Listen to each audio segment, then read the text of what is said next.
think we need to let people understand that fitness is a lot more sustainable and easier than people think it is, which is why I make fun of fat people so much. Because not everyone thinks like that. No, we need to bring shaming back.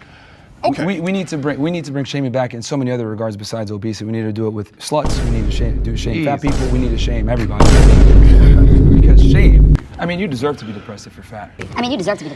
And once you get that taste, you're never gonna wanna go back. And then on top of that, you're gonna wanna go ahead and tell all those fat asses that you were once friends with, you need to get in shape. This is awesome. But the reality is we live in this crazy world where we coddle fat people, we coddle idiots, we coddle morons, and we don't hold anybody accountable, and we allow mediocrity to strive in the West. And I think we need to go back to shaming fat people, we need to go back to making fun of them. I mean, if I was president, hell, I'd put all of them in a fat concentration camp so they can concentrate on dieting and exercising. I'd put all of them in a fat concentration camp. Because being fat is completely not acceptable. I'd have fat people bring a big burden. Equal and it's all equality for everyone. No, that's not how the world works. Why the fuck should I be treated equally to someone who's fat, broke, not disciplined, and not as intelligent? It's a competition. To do that, you get depressed and you get sad, rightfully so, because you're a fuck up. Have you experienced depression? Well, I've had times where I've been sad and stuff, but I always get over it. So you shouldn't speak on it then. I think that's very insensitive to people who actually have mental health. Depression most of the time is not real. No. That's fucking wild. No.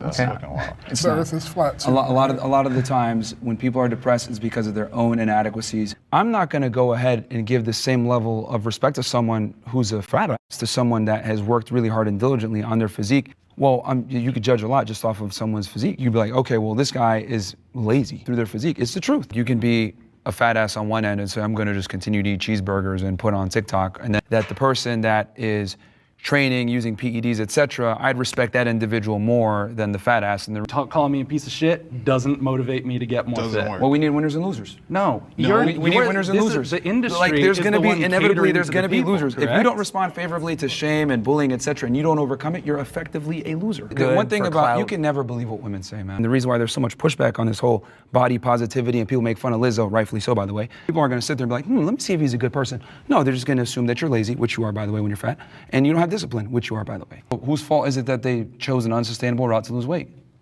That's your fault. See, the problem is that you're a professional victim. I don't know if you've caught on to this, but you're a professional victim. You constantly blame others for your inadequacies and why you're fat.